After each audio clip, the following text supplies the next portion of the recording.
Siege of Paris DLC is legitimately the best DLC we've had for Assassin's Creed in the past 3 years, ever since Odyssey came out, because Odyssey's DLCs, The Fate of Atlantis and Legacy of the First Blade, were both really stupid. Disagree with me if you want to. Honestly, if you disagree with me, then you're not an Assassin's Creed fan. And Wrath of the Druids was not good at all. The story was trash. I made a video on it before showing just stupid parts of it.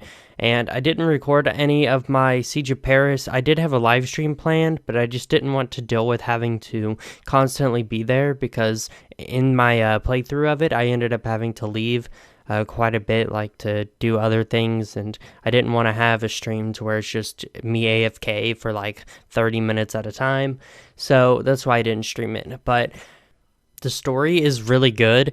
It's definitely better than Wrath of the Druids, and it's up there with the London arc, honestly, in my opinion, for the main game of Valhalla.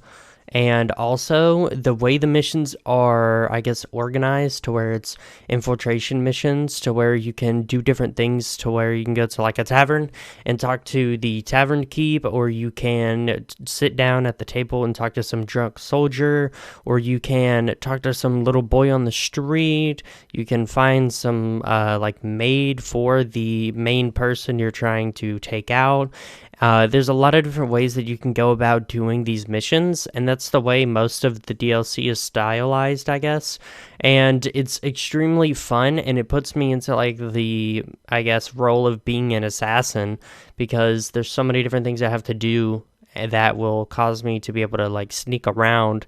And I did those for the first like 2 hours of me playing. For like the first 2 assassinations, I did not kill a single soldier except for the main people who aren't even soldiers. So yeah, it was super fun. The assassination sequences were really good too, and the storyline was pretty good also. It was hard for me to choose certain decisions, especially whenever you're talking to Charles towards the end of the DLC, if you know what I'm talking about. I mean, you should if you played it.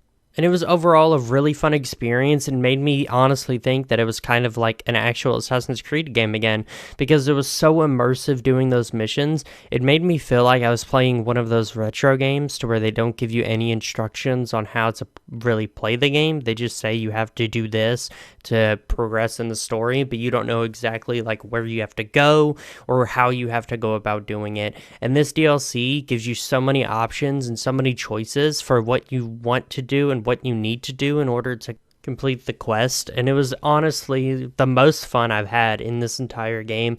Honestly, more than the base game, really, because I was kind of in a honeymoon phase whenever I played the base game when it first came out and everything, and I played it every single day for like a week straight, and I was having so much fun. But looking back on it now, there's definitely a decent amount of weak points, and it's an okay game. It's an okay AC game. Obviously, spoiler, you're not really an assassin at all. You don't choose to be one, but the way you can play the game is you can kind of be one in some scenarios.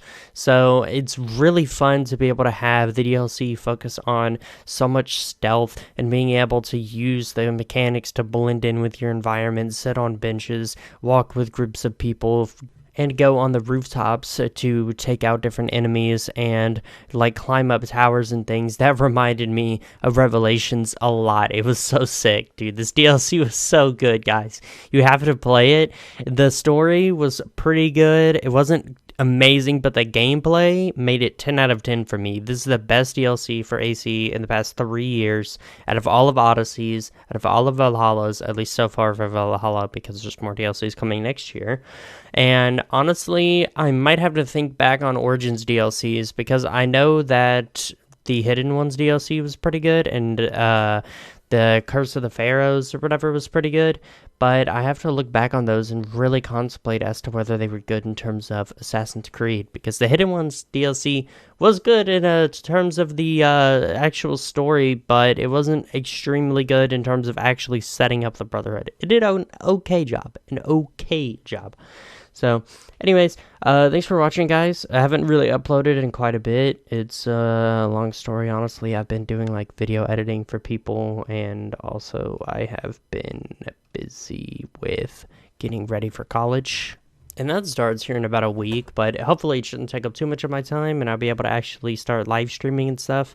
And with that said, make sure to leave a like and subscribe, do all that stuff. You know, click subscribe. Do it now. Click the button. Do you see it? Click it.